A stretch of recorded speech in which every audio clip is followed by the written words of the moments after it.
Bueno, muy buenas tardes y bienvenidos al segundo día del evento Mujeres en Derecho Civil y Arbitraje, primer evento organizado por el Grupo de Estudios Mujeres en la Academia del Derecho en coorganización con el portal Enfoque Derecho. Mi nombre es Talía Villegas, soy miembro de Mujeres en la Academia del Derecho y practicante del área de solución de controversias del estudio Bular Falles Curra, y estaré moderando la primera mesa de discusión que ha de desarrollarse el día de hoy, en donde conversaremos sobre el impacto del COVID-19 en los contratos de arrendamiento para uso de vivienda. Para ello, contamos con la grata presencia de dos especialistas en la materia. Fiorella Vázquez, jueza especializada en lo civil de la Corte Superior de Justicia del Callao, profesora de Derecho Civil en la Pontificia Universidad Católica del Perú y abogada por la misma Casa de Estudios. Asimismo, cuenta con un máster en Gestión y Desarrollo Inmobiliario por la Escuela de Posgrado de SAM, Graduate School of Business. Asimismo, contamos con la presencia de Maro Barrenachea, cofundadora de Abogadas Pro Bono, asociada del área de proyectos e infraestructura del estudio CMS Grau, abogada por la Pontificia Universidad Católica del Perú desde el 2015, miembro del Colegio de Abogados del Callao desde el 2017. Asimismo, cuenta con una maestría en Derecho por el Columbia Law School en Nueva York, Estados Unidos. Cuenta con una segunda especialidad en Derecho Registral por la Escuela de Posgrado de la Pontificia Universidad Católica del Perú y con un diploma de estudios universitarios franceses en la Facultad de Derecho y Ciencias Políticas de la Universidad Jean Moulin Lyon, en Lyon, Francia. Bueno, como sabemos, el mundo viene atravesando una pandemia por la propagación del COVID-19 y el Perú, a través del Decreto Supremo 44/2020, ha decidido declarar el estado de emergencia nacional y ha dispuesto el aislamiento social obligatorio buscando reducir con esto la propagación del COVID-19 en nuestro país. Así, mientras esta medida se encuentra vigente, solamente podrán realizarse las actividades comerciales permitidas por el artículo 7 de dicho decreto supremo, vinculadas básicamente con la comercialización de bienes y servicios de primera necesidad. Pero, ¿qué pasa, por ejemplo, si Juan, que venía arrendando un inmueble como vivienda y venía pagando con normalidad la renta, fue abruptamente despedido debido a que el rubro en el que trabajaba no se encuentra dentro de las actividades comerciales permitidas? Pues hemos visto en las noticias que lo mismo que le sucede a Juan, le sucede a muchas personas en nuestro país. En ese sentido, lo que nosotros buscamos es justamente referirnos a esta problemática latente, y no solo por la discusión jurídica que se pueda generar, sino por lo que quizás sea el aspecto más importante a tener en cuenta, y es la vulnerabilidad sanitaria a la que se expondría el arrendatario si es que no llega a un acuerdo con el arrendador sobre el pago de la renta, por ejemplo, y éste decide desalojarlo de facto ante la falta de pago. Por ello, la dinámica de esta mesa será la de un conversatorio, en donde las ponentes buscarán, en primer lugar, brindar soluciones prácticas que puedan adoptar las partes en esta coyuntura, y en segundo lugar, cómo no, explicar cuáles serían las consecuencias jurídicas que desencadenarían cada una de las medidas que alguna de las partes adopte. A continuación, voy a empezar la conversación realizando preguntas puntuales, buscando orientar la intervención de las ponentes, y para ello me gustaría situarlas en un primer momento en el tiempo, que es: ¿qué pasa mientras dure el estado de emergencia? ¿Qué soluciones prácticas pueden adoptar tanto arrendador como arrendatario ante las dificultades que tienen estos para pagar la renta? El arrendador podría reducir el cobro el monto de la renta, o podría decidir simplemente no cobrar la renta también. El arrendatario puede renta unilateralmente, el arrendador podría resolver unilateralmente el contrato de arrendamiento ante la falta de pago, o podría desalojar al arrendatario. Pido por favor la intervención en primer lugar de Maro Barnechea para que digan sus apreciaciones al respecto. Gracias, Fiorella. Con relación a las preguntas que has comentado, las soluciones prácticas es cambiar los términos y condiciones que se establecieron en el contrato de arrendamiento. Es importante que todo el mundo sepa que es posible modificar los términos de un contrato siempre y cuando ambas partes estén de acuerdo.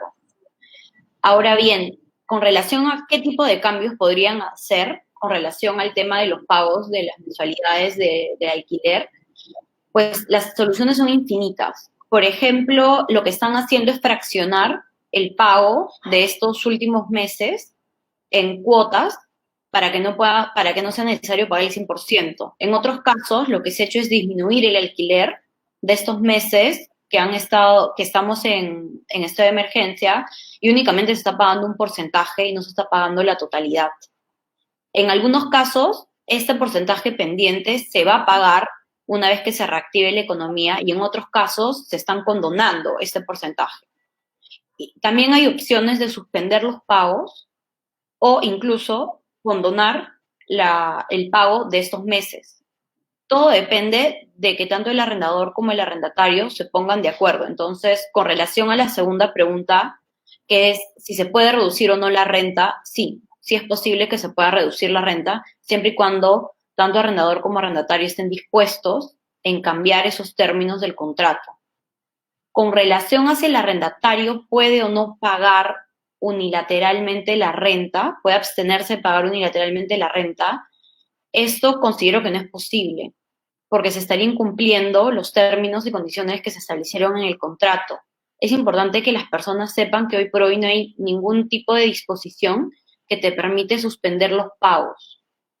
Entonces, con este tema de no pagar unilateralmente la renta, los arrendatarios tienen que tener en cuenta dos cosas. La renta implica pagar el monto que se estableció y pagarlo en la fecha que se estableció. Porque muchas veces me han llegado consultas a abogadas pro bono donde ya se pasó el plazo en que tenían que hacer el pago y recién lo están comunicando al arrendador. Entonces ya se está incumpliendo el pago si es que no pagas el monto total o si es que no lo pagas en la fecha en que se pactó. Entonces es algo que las partes tienen que tener en cuenta antes de incurrir en este incumplimiento, ¿no? Es mejor, creo, que comunicarlo antes al arrendador para justamente entrar ya a la negociación de cuáles podrían ser los nuevos términos. Con relación a si el arrendador puede o no resolver unilateralmente el contrato de arrendamiento, esto va a depender de cada contrato en particular. ¿Por qué? Porque hay algunos contratos donde se establece que esto puede pasar así. En efecto, si el arrendatario incumple algunas de sus obligaciones, no es necesario que se le intime en mora o nada, de frente se puede resolver el contrato. Hay que ver si hay una cláusula de resolución expresa o no. Por eso es importante analizar cada contrato y cómo se han establecido estas cláusulas para ver si el arrendador también puede resolverlo y si es que hay un procedimiento para que lo resuelva, ¿no? Porque en algunos casos se establece que le tiene que cursar una comunicación, esperar cierto periodo de tiempo y sucesivamente, ¿no? Entonces es necesario que también el arrendador sepa cuáles son los pasos a seguir en caso vaya a terminar este contrato. Finalmente, con relación a si el arrendador puede desalojar al arrendatario por no pagar la renta, sí, es posible que el arrendador desaloje al arrendatario, pero hay que tener en cuenta que para hacer eso se tiene que seguir un proceso, ya sea por la vía judicial o por la vía notarial, si es que se estableció el desalojo express de la ley 3933. Y si hay una cláusula también de allanamiento futuro, o si no hay nada, ¿no? Si hay la cláusula de desalojo express, lo empieza a hacer el trámite por la vía notarial. Si es que tienes la de allanamiento futuro, va a ser por la vía judicial, pero va a ser una vía ejecutiva. Y si no has establecido nada en tu contrato, pues será por la vía judicial la vía ordinaria. Entonces hay que tener eso en cuenta y también tener en cuenta que hoy por hoy las notarías no están funcionando y tampoco está aceptando el Poder Judicial esta clase de demandas hasta lo que tengo entendido. Entonces, así quiere al arrendador iniciar un proceso de desalojo, no lo puede hacer, porque el Poder Judicial no está aceptando esta clase de demandas y las notarías tampoco están funcionando. Entonces, ahí hay un impedimento porque el estado de emergencia prohíbe esto, ¿no? Te tendrías que esperar a que se levante el estado de emergencia o las notarías o el Poder Judicial acepten esta clase de demandas. De acuerdo. Fiorella, si quisieras complementar con algo adicional. Sí, en primer término, extiendo mi saludo al grupo de mujeres de la Academia del Derecho, Enfoque Derecho, a la copanelista Maro Barnechea. Quisiera resaltar esta labor tan loable que hace con Abogadas Pro Bono, y a ti, Talita, moderar esta mesa que definitivamente va a ayudar a nuestros espectadores, a quienes también extiendo este saludo. Como bien decía Maro, en este caso debemos tener en cuenta que lo que se está discutiendo con respecto a la exigibilidad es respecto a la obligación del pago de renta, que es una obligación esencial del cual se practica o se evalúa el señalarma funcional y genético. Entonces, ahora, este pago de la renta se ha debatido también. ¿Es posible? Pues para fines de vivienda, claramente es posible, ¿no? El estado de emergencia no ha prohibido en ningún extremo o ha declarado ilegal este uso de vivienda. Es posible. ¿Es exigible? También es exigible. En este caso, debemos recordar que si bien hay dificultad, puede haber, ¿no? En todos los casos, del arrendatario en cumplir con su obligación de pago, esta dificultad lamentablemente no tiene relevancia jurídica en nuestro ordenamiento. Entonces, sí es exigible. Por lo tanto, el arrendador tiene los mecanismos de tutela que le provee el ordenamiento para exigir el pago de la renta. Pero acá nos aboca a hacer la siguiente pregunta. O sea, ¿qué solución práctica podemos dar ante esta dificultad que tiene el arrendatario para pagar la renta? Entonces, Maro nos hablaba muy bien que tal vez sería una buena opción de renegociar los términos contractuales, pero debemos recordar que esta renegociación es voluntaria, no es obligatoria porque no existe una situación que habilite estas partes. Ya luego, si habrá tiempo, hablaremos cuándo sí se podría habilitar. Esta renegociación es voluntaria y creo, desde el punto de vista, necesaria. ¿Por qué? Porque el arrendador tiene los incentivos necesarios para hacer esta renegociación. En primer lugar, ¿qué pasa? Que en el mercado inmobiliario, o el mercado de bienes, mejor dicho, abrirlo, el contrato de arrendamiento tiene un porcentaje, si no me equivoco, de un 10%, o sea, no es un contrato que sea utilizado de manera masiva. Entonces, ¿qué pasa? Que la gente o tiene bienes propios, o bien ha ocupado los bienes estatales de manera informal o está en proceso de formalización. Entonces, ¿qué quiere decir esto? Que el arrendatario podría tener bienes sustitutos para satisfacer su interés de vivienda, que es lo que estamos hablando. Entonces, podría ir a la casa de un familiar o podría alquilar un cuarto, digamos, con características disminuidas de las que tenía, pero es lo que ahora le permite la situación. Entonces, ¿qué pasa? Y el arrendador se va a ver un poco perjudicado en encontrar en esta crisis económica al arrendatario idóneo que podría cubrir esa vacancia que ha dejado de alguna manera el arrendatario que se ha ido por su propio deseo, en tanto no tenía la facultad o no tenía, digamos, el patrimonio para continuar con el arrendamiento. De ahí una primera razón práctica. Una segunda razón, como bien lo mencionaba Mario, es que ahorita prácticamente, ¿cómo podría el arrendador utilizar sus mecanismos de tutela? ¿No? O sea, claro, podrías, resolver el contrato si es que han cumplido el derecho judicial, eso, si tienes contrato escrito, y si has estipulado una cláusula resolutoria expresa, una condición resolutoria, perfecto. Pero, ¿de qué te va a servir si al final, como dice Maro, o sea, el Poder Judicial hasta ahora no admite, al menos en materia civil, que pueda entrar al Poder Judicial? Todavía no se admite. Puede ser si has entablado un arbitraje, pero el arbitraje igual tiene que haber consenso de partes para que funcione. Entonces, prácticamente estos mecanismos de tutela en este estado de emergencia no les va a ayudar mucho al arrendador. Entonces, por ahí también tendría un incentivo de renegociar estos términos contractuales. De acuerdo, muchas gracias a ambas por su intervención. Y tal vez para complementar lo que ya han venido comentando, y ya entrando más a las consecuencias jurídicas, si es que el arrendatario decidió simplemente no cobrar la renta, las consecuencias o las reglas del Código Civil que se aplicarían siempre serían la de la condonación, ¿cierto? O en todo caso, si es que el arrendador resuelve unilateralmente el contrato, ¿qué acciones tendría el arrendatario para cuestionar esa validez mientras ahora que dura el estado de emergencia, ya que si también, como mencionan, el Poder Judicial no está atendiendo demandas civiles? Entonces, ¿cómo el arrendatario podría defenderse ante una resolución unilateral que en todo caso sería inválida? Y desde un punto de vista procesal, tal vez también para profundizar esto, ya habías mencionado, Fiorella, sería válido un desalojo de facto, porque, o sea, lo que hemos visto en las noticias es que ya han habido personas que han sido desalojadas y que están viviendo en las calles, o como sucede con muchos extranjeros venezolanos que lamentablemente no tenían una situación laboral estable y son los primeros que han quedado sin un trabajo, se han quedado sin ningún trabajo y por ende también son los primeros que se han visto desalojados y en las noticias se ve que están en las calles. O sea, cómo ellos pueden cuestionar también ese desalojo inválido, ¿no? Como que, ¿qué remedios tienen ellos mientras dure ese estado de emergencia? Tal vez ahora podría empezar Fiorella, por favor.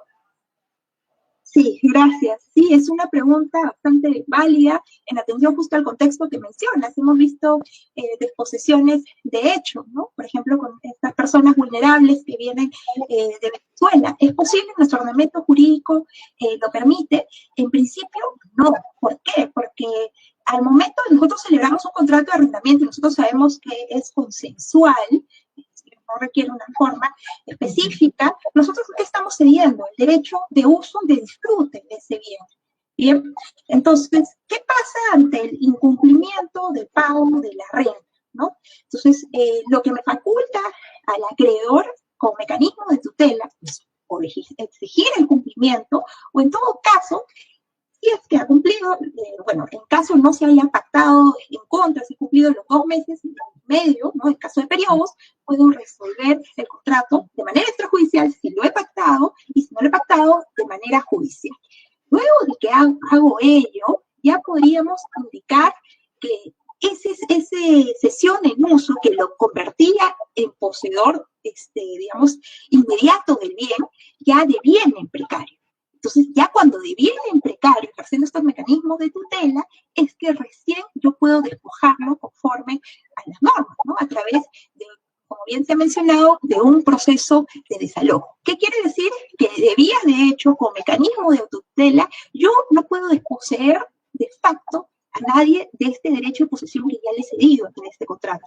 Si hago eso, y es bastante importante que los participantes sepan, estoy constituyendo un delito de usurpación, porque estoy perturbando la posesión que tiene título vigente y que tiene el arrendatario. Entonces, la respuesta es que el ordenamiento jurídico no provee ese mecanismo de autotutela por parte del arrendador, y he ahí también, por eso les decía, otro incentivo para que renegocien estos términos contractuales.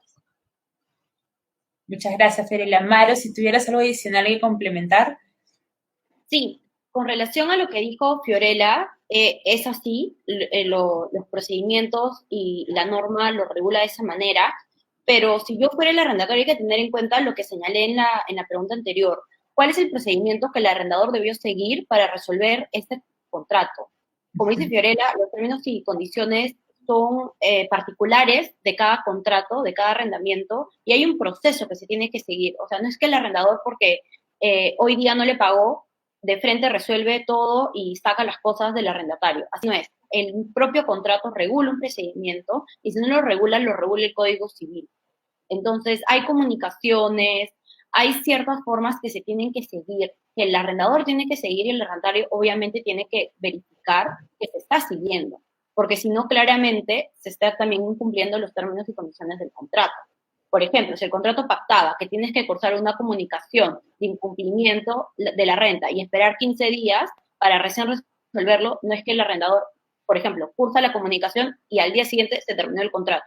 No, no es así. Hay un procedimiento y hay un mecanismo a seguir. Y con relación a lo que dice Fiorella sobre qué pasa si es que en efecto ocurre esto de facto y se desaloja la persona, se incurre en este delito de usurpación. Que, ojo, hay una casación que incluso dice que la usurpación es también cuando se desaloja al poseedor precario o al poseedor ilegítimo. Entonces ya no es únicamente a la persona que está con un contrato válido, sino también ya son estos dos supuestos a los cuales se extiende. Entonces, por ejemplo, el arrendador resuelve el contrato de alquiler, deviene el arrendatario en un poseedor precario porque sigue en el inmueble, igual no lo puede desalojar. Tengan en cuenta también que desalojar no es únicamente sacar las cosas de la persona o utilizar violencia, sino, por ejemplo, ¿no? Si el arrendador tiene una copia de la llave del departamento y abre esa puerta y saca las cosas, ahí también hay un abuso de confianza de parte del arrendador. Si el arrendador, por ejemplo, cambia la chapa de la puerta y le pone otra y le pone un candado, eso también es usurpación. Entonces, usurpación tiene varios supuestos que hay que tener en cuenta. O sea, no es únicamente lo que vemos en la tele, que es sacar a alguien a la fuerza y a empujones. Esa figura también es, pero hay otras formas un poco más sutiles en las cuales también estás incurriendo en ese delito. Entonces, es importante tener en cuenta eso. Y ante esto, ¿qué es lo que puede hacer el arrendatario? Claramente denunciar. Denunciar este hecho por la vía penal. Perfecto. Muy claro todo lo que mencionan, muchas gracias. Y luego ahora pasemos a otro supuesto. ¿Qué pasa? Porque es común ver que hay contratos de arrendamiento que tienen un plazo que ya venció, digamos, antes de que entremos incluso en estado de emergencia y la cuarentena, pero que tanto el arrendador ha permitido que el arrendatario siga habitando el lugar y el arrendatario ha venido pagando la renta con normalidad, entonces no le han prestado atención al hecho de que ya el plazo de vigencia del contrato ha vencido. Pero ahora que nos encontramos en estado de emergencia y, digamos, ya el arrendatario se ha imposibilitado de pagar, cambia del todo lo que ya hemos conversado en esta situación específica y el arrendador tendría digamos, un argumento adicional para ahora decir, oye, pero en verdad tú ya no tienes un contrato válido, así que en realidad te voto del departamento, te voto de la habitación porque no tienes un título válido para poseer. ¿Cuáles serían las consecuencias jurídicas, si variarían en algo respecto a lo ya mencionado en esta situación y cómo se aplicarían las reglas del poseedor precario? Fácil, complementando con lo que ya han venido hablando del poseedor precario, pero aquí sería un poco más distinto porque el arrendatario sería el poseedor precario desde antes de que inicie en todo caso, el estado de emergencia porque ya no contaba con un título, digamos, solo que el arrendador igual le permitía continuar evitando y continuaba pagando la renta, ¿no? Tal vez ahora podría iniciar Maro. Sí, esa es una pregunta bien interesante porque hay varios temas a tener en consideración con esta, por así decirlo, ya irregularidad del contrato de arrendamiento. En algunos contratos se señala que, por ejemplo, si tú sigues en posesión del bien, se te renueva automáticamente un año más el contrato, o por el mismo plazo que ya se había establecido el contrato. Hay algunas cláusulas de los contratos de arrendamiento que señalan eso. Hay otras que no señalan nada, por ejemplo, ¿no? Entonces, en las que no señalan nada, hay que tener en cuenta que hay este artículo 1700 en el Código Civil que te dice, ¿no? Que vencido el plazo del contrato, si el arrendatario permanece en el uso de este bien arrendado, no se debe entender que hay una renovación tácita, sino una continuación del arrendamiento, ¿no? Bajo sus mismas estipulaciones hasta que el arrendador solicite su devolución, lo cual lo puede hacer en cualquier momento. Entonces, este artículo es bien interesante porque lo que te está diciendo es que el arrendatario sigue en posesión del bien. El arrendador, como tú has planteado, no tiene ningún problema porque le siguen pagando. Entonces, no se debe entender que hay una renovación total de este contrato, sino únicamente que se están adicionando meses, por así decirlo. Lógico. Entonces, no estaría tan de acuerdo en que este arrendatario sería poseedor precario. Y ahí también hay otra figura a tener en consideración, que podemos luego analizarlo también, es que los contratos de arrendamiento no es que sean inválidos o no existan porque no constan ya por escrito, porque como tú bien dices, hay un comportamiento del arrendatario y un comportamiento del arrendador que está haciendo entender que la relación continúa. Hay constancias de pago, hay comunicaciones, las cuales el arrendador no puede desconocer porque de la noche a la mañana se dio cuenta que ya había vencido su contrato. Hay un comportamiento que hace entender a ambas partes que este contrato, esta relación permanece. Entonces veo un poco más complejo con esta documentación, y claro, Fiorella podrá complementar un poco más ya cómo sería esto en la vía judicial, que no se podría desconocer, ¿no? No se podría alegar que esta persona era arrendador, poseedor precario, porque ambos estaban de acuerdo en que siga en posesión del bien. Perfecto, muchas gracias, Fiorella. Si pudieras complementar con algo adicional. Muy interesante lo que mencionaba Maro en el último sentido, ¿no? Justamente aquí hablaba de cómo el arrendamiento es en principio consensual, puede haber también una manifestación tácita que implica comportamientos indubitables de la voluntad, ¿no? Por ejemplo, el pago de la renta y la cesión en uso que da el arrendador, más las obligaciones accesorias que cumple el contrato de arrendamiento. Y bien, pero en este caso, ¿qué pasaría? ¿No? Que la pregunta, y es interesante porque también me han hecho esa consulta, ¿qué pasa si es que mi contrato, que es de arrendamiento, duración determinada, el término final se da en el estado de emergencia, ¿no? Y no tengo, digamos, la posibilidad de firmar otro contrato, una renovación. ¿Qué es lo que pasaría ante ese supuesto? Y bien lo ha indicado Mario, en principio, si es que se sigue cumpliendo estas obligaciones en este marco, la ley dispone, y no de manera muy coherente, porque y esto es importante tener en cuenta, porque el 1699 del Código Civil te dice que el ordenamiento concluye al vencer, o sea, al observarse el término final del contrato de arrendamiento de duración determinada. Si esto es así, es incoherente decir que hay un artículo como el señor Mario, que dice 1700, que diga que se continúa el arrendamiento. ¿Cómo va a continuar si el 1699 me ha dicho que se concluye? Entonces, es una incoherencia, ¿no? Pero bueno, en fin, eso es lo que tiene nuestro código. Y el título de que continúa este arrendamiento es en virtud de esta relación heterónoma que da la ley. El título de este arrendamiento y que no convierte en precario justamente al arrendatario es la ley, es el 1700. Ojo que en el proyecto del Código Civil se ha propuesto derogar este artículo, derogarlo porque efectivamente no guarda coherencia con las más estructurados artículos del Código de Arrendamiento. Entonces, ¿qué pasa? Entonces, si se integra esta relación heterónoma a la relación, en principio, y se cumplen estas prestaciones en el marco del contrato de arrendamiento, se entiende que se continúa, ¿no?, el arrendamiento, y hasta que le soliciten la restitución del bien, en principio, el arrendatario es un poseedor de título, ¿no? Ya cuando soliciten la restitución, ya constituye precario. Entonces, ¿qué pasa? Ya es precario. Entonces, ahí viene a tallar lo que es el 1704, en el cual, si bien ya no va a pagar el concepto de renta, va a tener que pagar una indemnización, porque igual sigue utilizando bien en el caso se quede y no se retire. Muchas gracias. Bueno, ahora otra pregunta.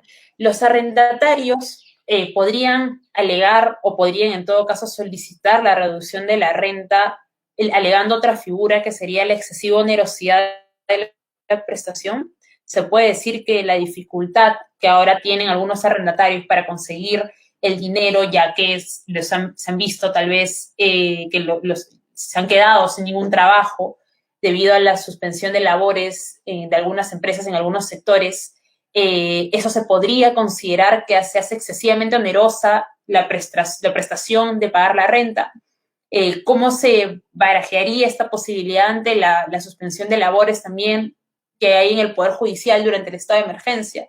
¿Podrían solicitarlo en todo caso después de levantado el estado de emergencia? O sea, suspender el pago por ahora y después alegar que se le reduzca la renta en virtud de la excesiva onerosidad. Tal vez ahora podría iniciar Fiorella. Sí, y fíjate, es una pregunta bastante interesante porque ha surgido, ¿no? También me han hecho esa consulta. El arrendatario podría alegar este remedio jurídico de excesiva onerosidad en la obligación del pago de la renta.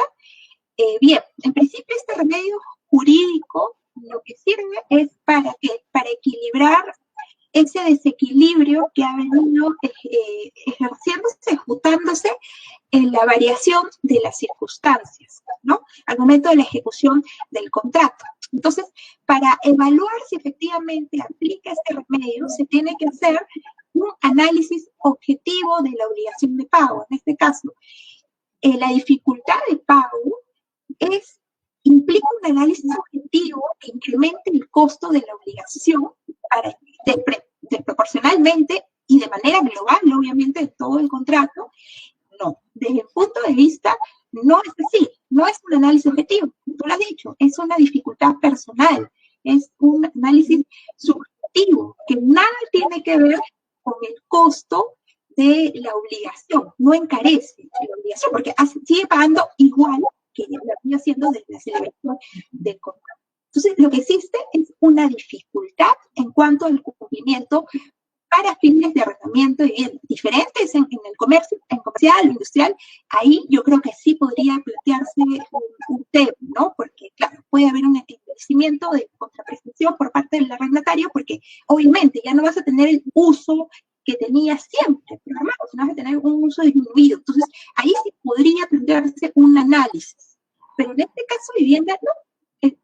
No existe este desequilibrio que plantee utilizar este remedio jurídico de excesiva onerosidad de la prestación.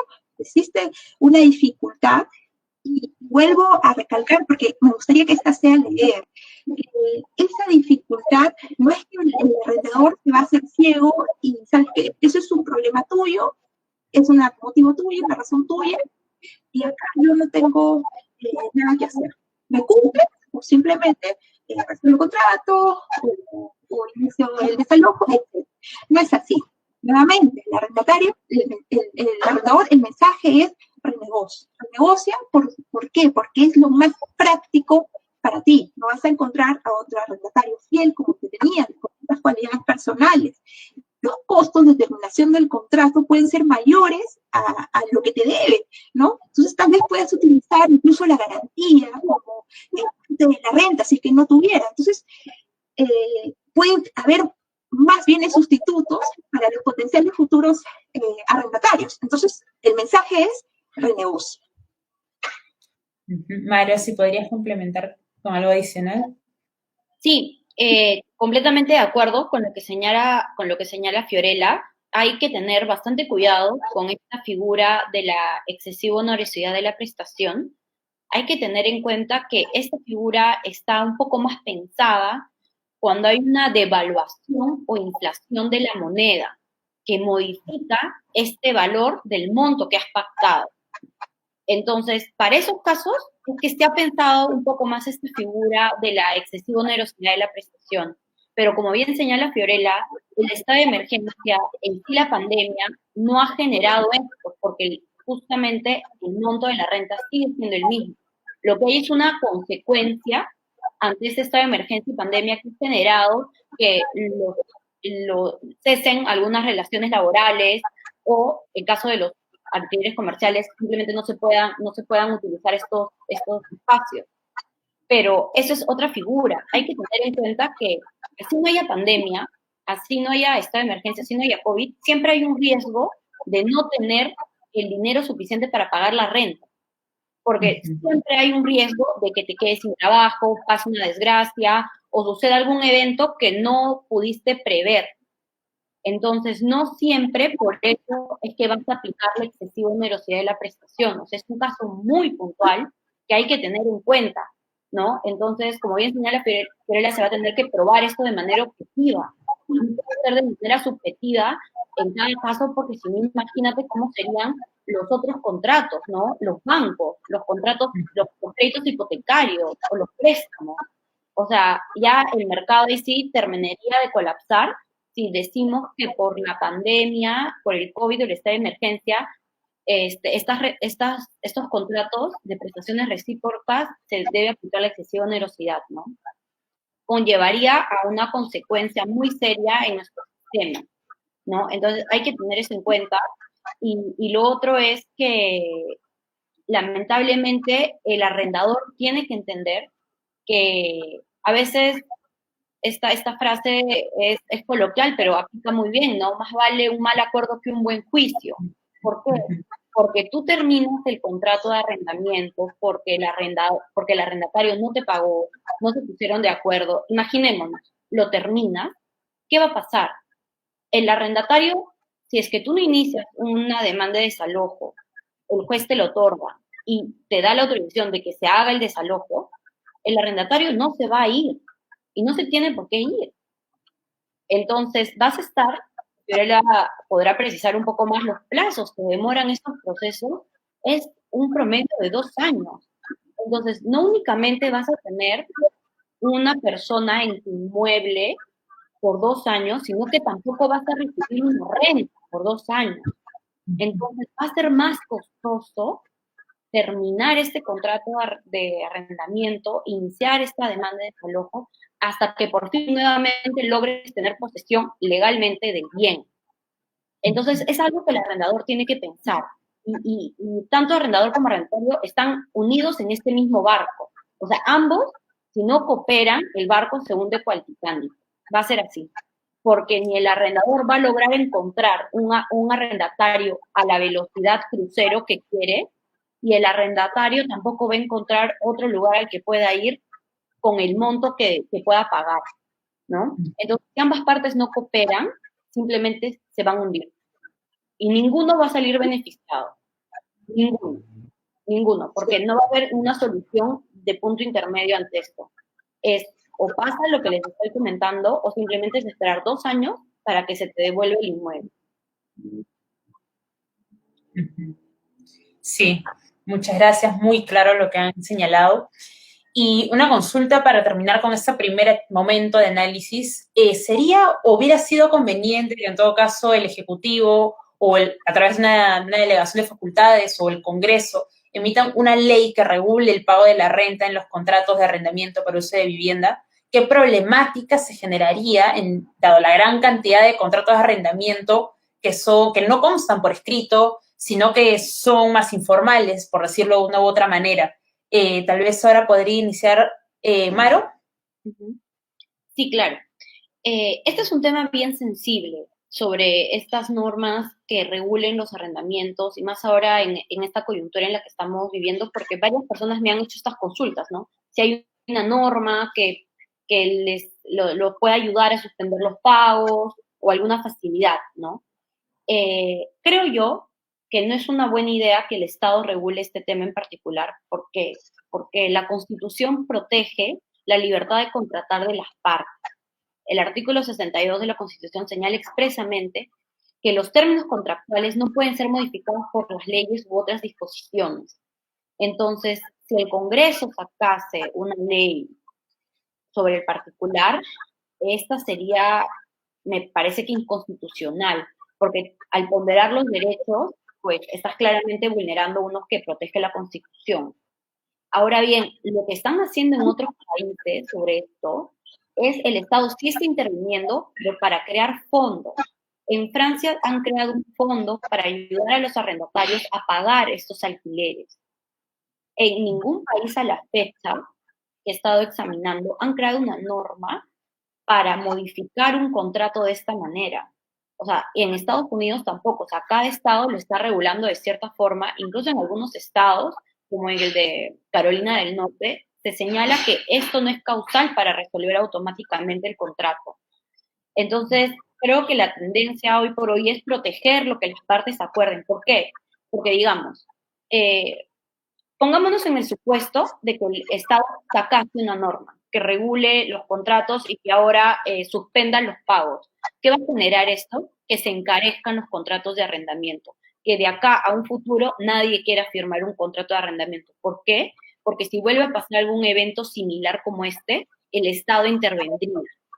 Entonces nadie va a querer alquilar. Y los que alquilan lo van a hacer un costo alto. ¿Por qué? Porque saben que el Estado en cualquier momento podría modificar su contrato. Y este negocio que es el arrendamiento, pues simplemente ya dejaría de existir, ¿no? Otro motivo por el cual veo que es difícil regular una opción sobre arrendamiento es porque de parte de quién va a estar el Estado. O sea, si bien es cierto que los arrendatarios están sufriendo para pagar las rentas, el arrendador también está sufriendo porque en muchos casos viven de estas rentas. Entonces, siempre va a haber un 50% de la población que va a sentir que están vulnerados sus derechos. Y en ambos, la dignidad va a estar en tela de juicio, porque el arrendador utiliza eso para subsistir y para vivir, y el arrendatario utiliza el alquiler de esa vivienda, que es de uso habitación, para vivir. Entonces, la dignidad humana en ambos casos está en juego. Entonces, ¿a favor de quién se podría poner el Estado? O sea, es muy complicado, ¿no? Es muy complicado. Y ahora vamos al tema de la informalidad que hay en estos contratos de arrendamiento, ¿no? Cómo dar facilidades, cómo determinar cuál es tu grupo específico, cuando la gran mayoría de contratos de alquiler son informales, y en muchos casos se alquilan cuartos, ni siquiera espacios enteros, ¿no? Entonces, ¿cómo filtra? ¿Cómo sabes cuál es tu población? No hay un registro. O sea, podrías registrar tu contrato, pero no es que hay un registro obligatorio como para saber, ya, tantas personas tienen un contrato de alquiler. No hay, ¿no?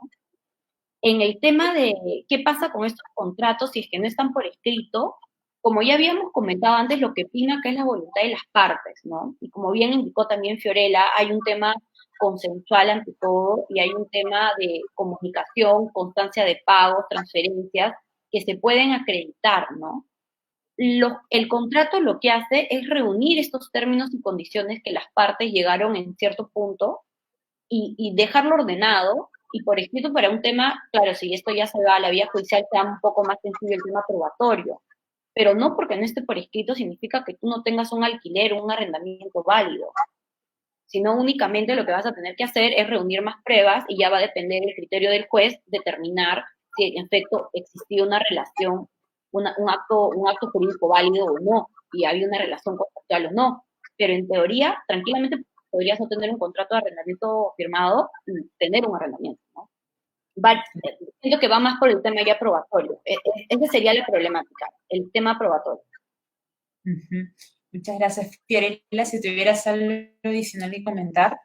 Sí, debemos mencionar primero el contexto, ¿no? Y es interesante porque justo Jack Vidrio, al escribir la exposición de motivos del contrato de arrendamiento, él comenzaba diciendo de que en el Perú, bueno, en la época de Velasco, digamos, en otro contexto económico que teníamos, han existido diversas leyes de protección dirigidas hacia los arrendatarios que dificultaban justamente realizar estos procesos de desalojo y que permitían perdurarse en el tiempo y en especial los bienes estatales, que hasta ahorita, que es bien interesante ver este contexto y analizarlo, porque hay bastantes bienes que ahorita la beneficencia intenta recuperarlo, luego de que en un primer momento se celebraron contratos de arrendamiento con una merced conductiva bastante baja, pero luego se han venido quedando ahí años tras años, han iniciado procesos de prescripción y esto ha querido rectificar el bien. Entonces, es interesante, han sacado histórico de protección al arrendatario. Entonces, ¿cuál ha sido la respuesta? Como bien lo analizaba Mario, o sea, la respuesta es no celebrar arrendamientos, obviamente. ¿Por qué? Porque me va a ser más costoso sacar al arrendatario. Entonces, ¿y cuál es la respuesta que ha dado el Vicevivienda, el gobierno? Oye, hay que facilitar el arrendamiento. Desalojo a través del proceso notarial, procedimiento notarial, contravención judicial, la cláusula de allanamiento, el decreto legislativo 1177, el proceso sumarísimo de desalojo. Entonces, claro, ha tratado de facilitar justamente la atención a la protección que ha tenido este arrendatario, que se le ha venido dando históricamente. Entonces, volvemos a cuestionarnos, ¿es necesaria una ley de protección hacia el arrendatario en este contexto? Yo totalmente, preliminarmente, porque también me toca hacer un análisis más profundo, diría que no es necesario. Primero, porque si analizamos los números de contratos de arrendamiento, pues no lo justifica. O sea, si analizamos el último censo, podemos ver que hay viviendas propias casi a un 60% acá en Lima y en los demás mucho mayor el porcentaje. Entonces, ¿qué quiere decir? Un 40%, o bien que vive en invasión, o bien que vive a través de esos contratos de alquileres, ¿no? Entonces, si vemos el impacto y el universo, para identificar ese universo, va a ser difícil. Tiene que, para hacerse un análisis de costo-beneficio de esta ley, tendría, como bien dice Mario, identificar a quién va a beneficiar. esta ley. Dos, relaja, y es otro punto, ¿no? Porque, o sea, si hacemos un análisis de ponderación del principio de mutabilidad de los contratos, de la libertad contractual, del artículo 62, y por otro lado hacemos el análisis del derecho a vivienda. Lamentablemente, hoy por hoy, la Constitución 93, ¿qué es lo que ha hecho? Ha desregulado el derecho a la vivienda. En la Constitución de 79 sí estaba protegido, sí protegía la planificación urbana y el derecho a la vivienda eran derechos constitucionales, pero hoy en el 93 ya no lo es. Entonces, ¿cuál va a ser el análisis de ponderación que vas a hacer con la vida digna? Entonces, hay que ver todo ese contexto, ¿no? Preliminarmente diría que no sería, digamos, factible sacar un tipo de norma que modifique la modalidad de pago de los arriendos o los suspende. Muchas gracias. Bueno, pasando ya para finalizar a la segunda etapa de análisis que quería situarlas en un segundo momento en el tiempo, que sería qué se puede hacer luego de levantar el estado de emergencia, y para eso tenemos dos preguntas. Primero, y tal vez ya estamos un poco cortos de tiempo, vamos a ser un poco más breves, pero no quisiera terminar este conversatorio sin abordar el segundo momento, que creo que también es importante que los espectadores tengan en cuenta para ver qué remedios pueden activar una vez que acabe esta situación, ¿no? Entonces, la primera pregunta, y le iniciaría Fiorella, para que la responda, sería: ¿los arrendadores tienen alguna acción, en todo caso, para cobrar la renta que dejaron de percibir durante el estado de emergencia? ¿Los arrendadores podrían ahora sí resolver unilateralmente el contrato si es que el arrendatario no le paga esa renta dejada de percibir en el pasado durante el estado de emergencia? ¿Qué nos podrías decir, Fiorella? Sí, sí, en efecto sí, porque hay una situación, como ya lo hemos conversado, de incumplimiento en cuanto a la obligación de pago de la renta, y esto era lo que satisfacía justamente al arrendador para que él se da en uso mensualmente a través del periodo. Entonces, obviamente, si no hay ese sinalapa, no hay esa contraprestación, entonces puede utilizar los mecanismos de tutela del crédito que le provee el ordenamiento. Lo primero es exigir el cumplimiento a través de una carta formal: oye, te doy un plazo para que cumpla, ¿no? Y así se niega, vayamos al contrato. Como bien dice Mario, también es un problema porque lamentablemente hay arrendamientos informales que solamente, digamos, son verbales, ¿no? De forma verbal o a través de comportamientos tácitos, como mencionaba. Entonces, si no hay un contrato, entonces no va a haber una regulación de resolución, que es la tutela, que nos da el derecho ante un incumplimiento, ¿no? Resolución perjudicial, para facilitar este mecanismo de resolución. Entonces voy a tener que ir a una resolución judicial, ¿no? Y eso me va a demorar tiempo. Ahí, aprovechando el contexto, ahorita es importante mencionar, como ya se señaló anteriormente, hoy por hoy solamente el Poder Judicial tiene mesa electrónica para recibir demandas y escritos que tengan que ver con los temas de emergencia, penal, constitucional, cautelares, ¿no? Pero para el área civil no. Entonces, ya, ok. Ustedes pueden decir, bien, en 2 semanas va a terminar el estado de emergencia y se va a reactivar la labor judicial. Lo veo bastante difícil. ¿Por qué? Porque lamentablemente hay un gran grupo de personas que están en estado de riesgo, ¿no? En especial los jueces, ¿no? Son mayores o tienen algún problema de intención, porque lamentablemente estar, digamos, es una labor bastante complicada, ¿no? Que hace que den estas carencias. Entonces, ese es el problema. No va a haber secretarios, probablemente se va a disminuir el universo de jueces, entonces los procesos, quiera que no, se van a paralizar, ¿no? o van a resolverse en menor tiempo. Entonces, si es así, los mecanismos de tutela del arrendador en mecanismos judiciales no van a ser tan satisfactorios. Muchas gracias, Fiorella. Y Maro, por favor, si tuvieras algo adicional que comentar. Sí, lo que señala Fiorella es cierto, ¿no? Tengamos en cuenta que una vez que se reactive todo, no va a ser de manera inmediata, va a ser un proceso, un progreso de la reactivación de actividades, y en estos casos, pues lamentablemente tampoco va a ser tan rápido, ¿no? Y si es que los jueces, en efecto, teniendo la edad de rango de edades que tienen, si es que van a empezar a ver estos casos o no. Ahora, otra cosa que hay que tener en cuenta, que, o sea, las partes y sobre todo los arrendadores tienen que tener en cuenta que no es, sí, a veces genera un poco de frustración, de una persona busca inmediatez para solucionar estos problemas, pero tampoco un proceso para cobrar, entonces dar una suma de dinero es inmediato, ¿no? O sea, muchas veces ponerse a pensar que estas personas que no pueden pagar la renta tampoco tienen ningún bien con el que van a poder pagar. Entonces, cuando el juez vea esto, ¿sobre qué bien va a decir que se le pague la renta? ¿No? En muchos casos, así ganes el juicio, no va a haber de qué bien cobrarte y no vas a tener cómo cobrar esa deuda. Y en Perú no hay una forma de coacción como hay en otros países, que si no puedes pagar alguna suma de dinero, te queda la vida penal. O sea, acá no hay eso, ¿no? Si si de verdad no tienes una forma de pagar, pues listo, ahí quedó el proceso en pocas palabras, ¿no? Entonces sí es necesario que el arrendador y el arrendatario sean conscientes de cuáles son las consecuencias de iniciar esta clase de procesos judiciales. Son procesos largos, son procesos que implican medios probatorios y al final va a ser un proceso en el cual en muchos casos no se va a poder pagar esta deuda, justamente porque no hay un bien con el cual pagar.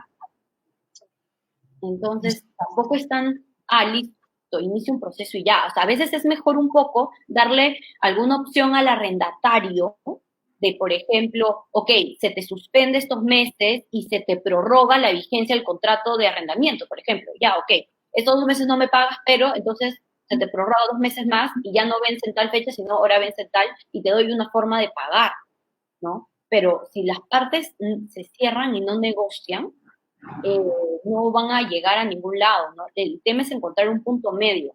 Acá nadie va a ganar el 100%. El 100% no va a haber, pero sí va a haber un grado en el cual ambos se van a beneficiar. Y a eso es lo que tienen que apuntar. Si ambas partes buscan ganar el 100, no van a ganar ninguno de los dos, ¿no? Esto se va a estancar.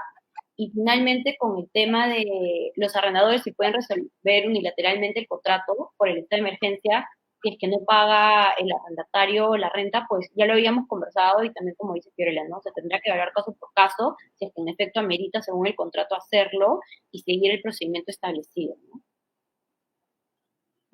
Muchas gracias. Y bueno, para finalizar, si ya una vez levantado el estado de emergencia, los arrendatarios que no pagaron podrían en todo caso alegar que lo hicieron válidamente porque se aplican las reglas de la fuerza mayor. Se puede decir pues que que las dificultades en conseguir el dinero, lo mismo que explicábamos con la excesiva onerosidad, podrían alegar que esa dificultad ha hecho imposible el cumplimiento de la prestación de pagar la renta. ¿Qué opinan ustedes? A ver, ahora podría iniciar Maro y con esto cerramos este conversatorio. Es muy discutible. Alguno de los arrendatarios que me han consultado sobre esto quieren alegar esta causal, pero tienen que tener en cuenta algo, que el juez lo va a evaluar cuando le llegue esta consulta o incluso los árbitros, ¿no? El estado de emergencia ha prohibido la transferencia o los pagos de alquileres. No. ¿Qué es lo que restringe el estado de emergencia? ¿No? Tu derecho al libre tránsito, a las reuniones, eso es lo que está restringiendo, ¿no? No está restringiendo ni está prohibiendo que se hagan pagos. El tema está que una consecuencia de este estado de emergencia que te exige estar en aislamiento obligatorio es que no vas a poder utilizar, no vas a poder, si tenías una actividad comercial que no está dentro de las esenciales, no la vas a poder cumplir, salvo que lo puedas hacer de manera remota, no lo vas a poder hacer. Entonces eso te genera a ti una contingencia porque es que no vas a tener ingresos. Pero como ya habíamos mencionado, este riesgo de no tener ingresos puede darse por un estado de emergencia o no. O sea, puede ser que de un momento a otro, sin estado de emergencia, te quedes sin trabajo y ¿qué vas a hacer? ¿Vas a alegar que porque tu empresa o el empleador te despidió es un acto de fuerza mayor? No, ¿verdad? O sea, es discutible. Ahora bien, hay contratos de arrendamiento donde sí se ha puesto, por ejemplo, en contratos, por ejemplo, más que todo un poco de alquileres de centros comerciales, aunque he visto un par de otros de vivienda donde sí ponen ciertas causales que son fuerza mayor para su contrato. Ahí va a depender de las partes también, porque si las partes han pactado que una pandemia, una norma, un estado de emergencia es una causal de fuerza mayor para ese contrato, pues va a ser válido. El tema y donde viene la controversia y la interpretación es cuando no se ha pactado y ahí es donde vienes a tú determinar qué cosa va a ser fuerza mayor o no. Si tu contrato lo pactó, va a aplicar para tu caso en particular. Si tú pusiste la pandemia es un evento de fuerza mayor que me va a permitir a mi arrendatario no pagar la renta, es 100% válido. Y tranquilamente la pandemia va a hacer que no pagues la renta. Pero si no lo has puesto, lo que te va a decir el arrendador o la defensa del arrendador va a ser el estado de emergencia o la pandemia no prohíbe estos pagos. Entonces no consideramos que sea fuerza mayor. Entonces tú como arrendatario, como defensa del arrendatario, ¿qué vas a decir? Es algo que tienes que tener en cuenta porque vas a tener también que argumentar. Y como vas a tener que también argumentar, es que esto va a devenir nuevamente en un proceso judicial o en un proceso arbitral, dependiendo cuál es la solución de controversia que has pactado en tu contrato. Y esa es la contingencia que yo veo al tú alegar esto, que ambas partes van a tener argumentos para decir que es o no es fuerza mayor. Entonces Claro. hay que tener cuidado cuando se aplique este artículo, porque si no está específico en tu contrato, te puede generar contingencias y confusiones. Porque hay algunas personas o algunos artículos donde he leído, sí, es fuerza mayor y por tanto tienes derecho a terminar el contrato. Entonces eso ya también te puede llevar a un problema porque si tú crees que por eso lo puedes ya terminar y le mandas una carta al arrendador diciendo que le terminas el contrato, te puede ya generar otro problema adicional. Entonces, esta cláusula siento que este tema de fuerza mayor en el estado de emergencia hay que tenerlo bastante, tomarlo con pinzas y analizarlo caso concreto para no caer en peores controversias con el arrendador. Ujú, de acuerdo. Fiorella, si tuvieras algo adicional que complementar. Sí, claro. En este caso, la fuerza mayor, el caso fortuito, se hace respecto al análisis de la imputabilidad, ¿no? El cumplimiento de la obligación. Y como acá ya hemos dicho, o sea, para fines de vivienda, pues, quiera que no, así se intente argumentar, lamentablemente el derecho no ayuda en ese sentido para el caso del arrendatario. O sea, sí es factible y sí es exigible tanto del arrendador la obligación de poner en uso el bien, ¿no? De la cosa, para el uso y el disfrute, si es posible. También la obligación de pagar la prestación. Entonces, el análisis en realidad no sirve mucho y tampoco sirve para la excesiva onerosidad de la prestación. Lamentablemente, como ya hemos repetido, acá no se figuraría para el ambiente de vivienda un supuesto semejante, como bien dice Maru, o sea, el riesgo de si tengo o no dinero o si he caído en insolvente es un riesgo propio, subjetivo del arrendatario que no se puede trasladar al arrendador bajo ninguna circunstancia, ¿no? El análisis es objetivo en cuanto a la obligación del pago y no existe en este caso. No obstante, para los contratos de arrendamiento, para fines especiales, industriales, podríamos analizar, como dice Maru, ese tipo de cláusulas o un supuesto de excesiva favor.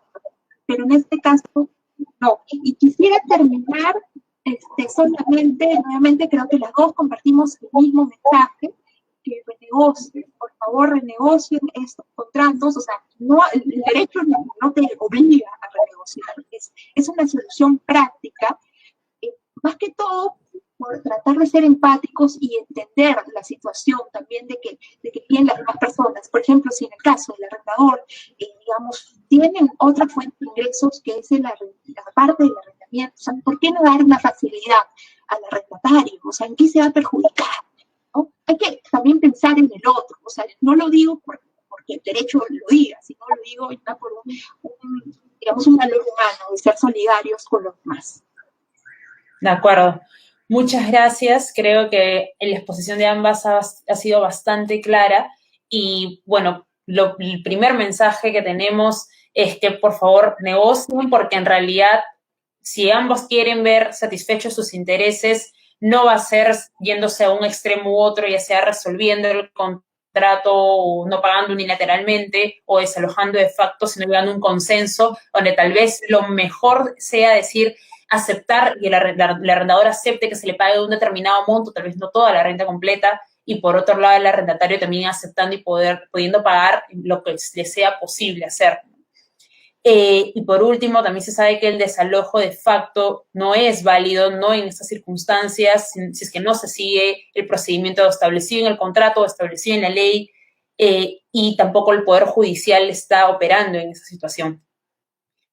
Bueno, sin más, con esto hemos concluido la primera mesa de discusión de este día, pero no sin antes agradecer a ambas ponentes por su participación y todo su apoyo previo en la coordinación para llevar a cabo esta presentación. También quiero agradecer a Enfoque Derecho en nombre del Grupo Mujeres en la Academia del Derecho por todo el soporte logístico y por brindarnos un espacio para desarrollar esta presentación. Muchas gracias también a los espectadores que se han conectado a esta transmisión y esperamos que estas propuestas y estas conclusiones a las que hemos arribado les sea de gran utilidad, ya sea porque se encuentren en la posición de arrendador o de arrendatario o porque tengan que asesorar a algún amigo, vecino o familiar. Y bueno, los invito a conectarse a la siguiente mesa de discusión que se desarrollará con la participación de Tamara Rescala, Susan Castillo y Liliana Espinosa sobre el impacto contractual del COVID en las transacciones de M&A. Para ello, ingresar al link que aparece en la última publicación de la página de Facebook de Enfoque. Muchas gracias y hasta una próxima oportunidad. Muchas gracias a ustedes también.